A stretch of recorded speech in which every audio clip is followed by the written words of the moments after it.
அவருடைய சீஷரில் அநேகர் இவைகளை கேட்டபோது, இது கடினமான உபதேசம், ஆர் இது கேட்பார்கள் என்றார்.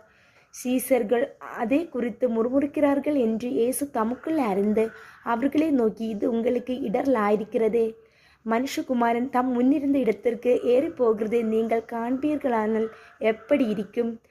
ஆவியை உயிர்ப்பிக்கிறது, மாம்சமானது ஒன்றுக்கும் உதவாதது. நான் உங்களுக்கு சொல்லுகிற வசனங்கள் ஆவியாயும் ஜீவனாயும் இருக்கிறது. ஆகிலும் உங்களில் விசுவாசியாதவர்கள் சிலர் உண்டென்றார்.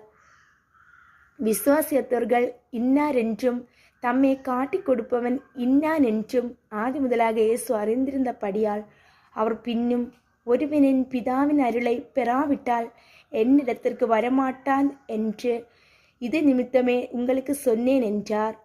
அது முதல் அவர்களுடைய சீஷரில் அநேகர் அவருடனே கூட நடவாமல் பின்வாங்கி போனார்கள்.